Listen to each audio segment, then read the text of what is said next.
The highlights.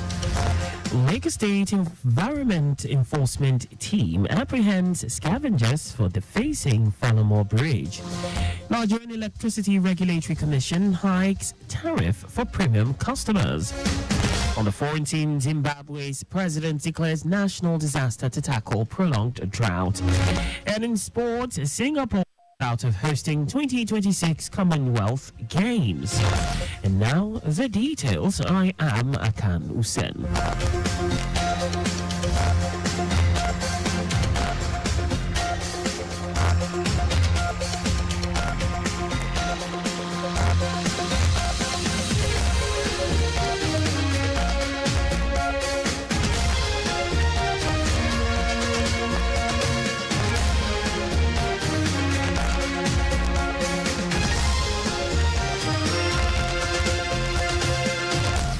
The Lagos State Waste Management Authority Monitoring and Enforcement Team has dislodged scavengers who erected illegal structures under the Falamo Bridge along the Nigerian Law School on Victoria Island.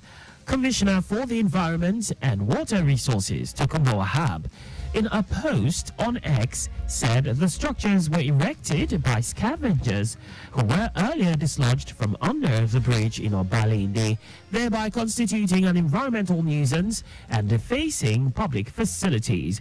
Wahab said the operation was to drive the agency's mandate of creating a serene and habitable environment for Lagosians through the removal of illegal structures on walkways, road setbacks, and shanties that have become a major cause of indiscriminate waste dumping and blockage of drainage channels in the state. The Lagos State government says it arrested and prosecuted no fewer than 219 persons for crossing expressways in different parts of the state in March. The spokesperson for the Lagos State Environmental Sanitation Corps, Lukman Ajayi, said the offenders were arrested at Oshodi, Dopamu, Ikeja, Ikorodu Road, Ketu, and Ojota. Ajayi said the arrests would continue until people obeyed rules that would save lives. He said the agency is committed to saving lives by enforcing laws in that regard. Ajayi called on the residents, particularly parents, to advise their wards against crossing the expressways. The federal government has enrolled over 2 million out-of-school children in basic and Arabic literacy programs within 6 months. The Minister of Education, Tahir Maman, stated this in Abuja at the first quarterly Citizens and Stakeholders Engagement on the education sector. Maman explained that the re-enrollment was achieved through the implementation of the ministerial deliverables, which is part of the 23 deliverables handed over to the Ministry of Education by President Bola Tinubu for implementation to improve the sector. He said introducing skills into the school's curriculum and the digitization of education from the primary level was necessary to address the learning crisis in the country. And now to the rest of the stories. The Nigerian Electricity Regulatory Commission, NERC, has increased the electricity tariff paid by Band A customers to 225 naira kilowatts per hour from 68 naira kilowatts per hour. At a press briefing in Abuja, Vice Chairman of the Commission, Musaliu Oseni, said Band A customers are those that receive an average daily electricity supply of 20 hours or more.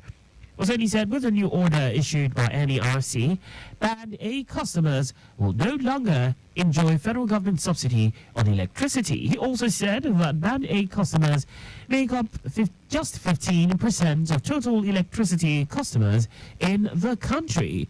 Oseni added that the Commission had also downgraded some customers from Band A to Band B due to non-fulfillment of the required hours of electricity provided by the electricity distribution company.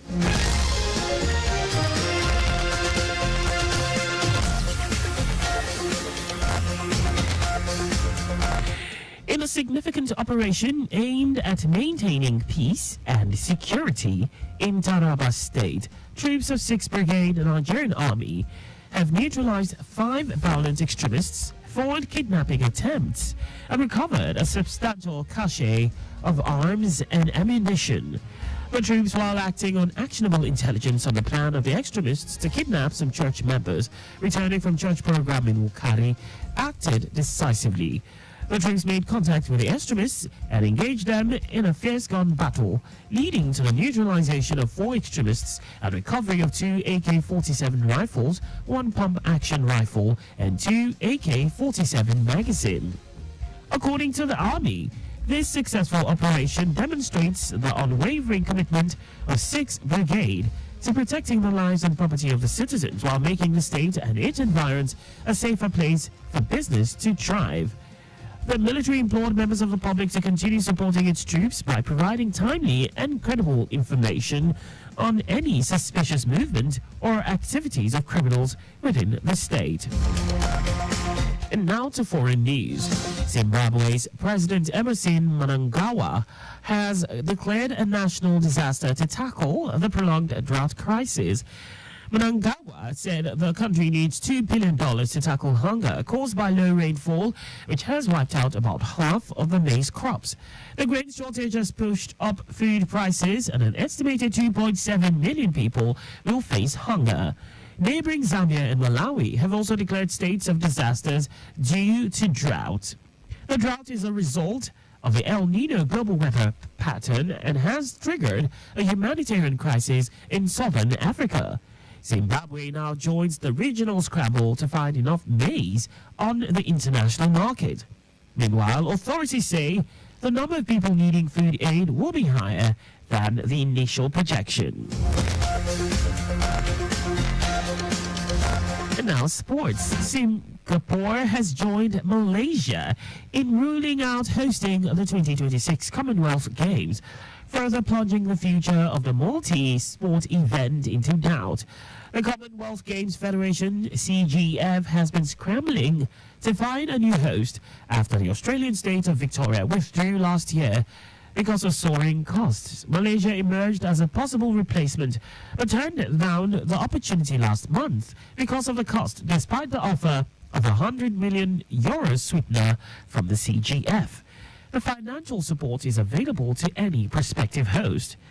Victoria's sudden pullout and the lack of an obvious alternative have raised doubts over the future of the Games, which takes place every 4 years with most of the competing teams drawn from former British colonies.